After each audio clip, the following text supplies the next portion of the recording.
ഞാൻ കണ്ടു. ഊഴിയ വിചാരകന്മാർ നിമിത്തമുള്ള അവരുടെ നിലവിളിയും കേട്ടു.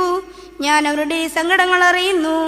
അവരെ മിസ്രയീമ്യരുടെ കയ്യിൽ നിന്ന് വിടുവിപ്പാനും ആ ദേശത്ത് നിന്ന് നല്ലതും വിശാലവുമായ ദേശത്തേക്ക് കനാനിയർ, ഹിത്യർ, അമോര്യർ, പെരിസ്യർ, ഹിവ്യർ, യെബൂസ്യർ എന്നിവരുടെ സ്ഥലത്തേക്ക് അവരെ കൊണ്ടുപോകുവാനും ഞാൻ ഇറങ്ങി വന്നിരിക്കുന്നു.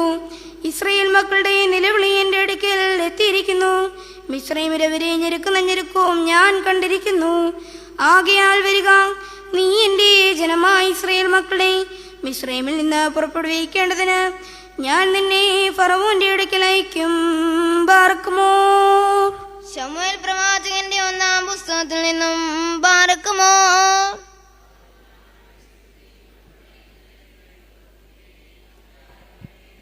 അങ്ങനെ ജനം ശീലോവിലേക്ക് ആളയച്ചു. അവർ കെരൂബുകളുടെ മധ്യേ അധിവസിക്കുന്നവനായ സൈന്യങ്ങളുടെ യഹോവയുടെ നിയമപ്പെട്ടകം അവിടെ നിന്ന് കൊണ്ടുവന്നു. ഏലിയുടെ 2 പുത്രന്മാരായ ഹോഫിനെയും ഫിനഹാസും ദൈവത്തിന്റെ നിയമപ്പെട്ടകത്തോടു കൂടി ഉണ്ടായിരുന്നു. യഹോവയുടെ നിയമപ്പെട്ടകം പാളയത്തിലെത്തിയപ്പോൾ ഭൂമി കുലുങ്ങും വണ്ണം ഇസ്രായേലെല്ലാം ഉച്ചത്തിൽ ആർപ്പിട്ടു.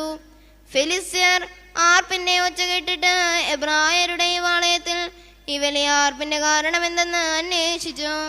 യഹോവയുടെ പെട്ടകം പാളയത്തിൽ വന്നിരിക്കുന്നെന്ന് ഗ്രഹിച്ചു. ദൈവം പാളയത്തിൽ വന്നിരിക്കുന്നെന്ന് ഫെലിസ്ത്യർ പറഞ്ഞു ഭയപ്പെട്ടു. നമുക്കയ്യോ കഷ്ടം, ഇങ്ങനെ ഒരു കാര്യം ഇതുവരെ ഉണ്ടായിട്ടില്ല. നമുക്കയ്യോ കഷ്ടം, ശക്തിയുള്ള ഈ ദൈവത്തിന്റെ കയ്യിൽ നിന്ന് നമ്മെ ആരക്ഷിക്കും. മിസ്രയീമ്യരെ മരുഭൂമിയിൽ സകലവിധ ബാധകളാലും ബാധിച്ച ദൈവം ഇത് തന്നെ. ബാറക്കുമോർ.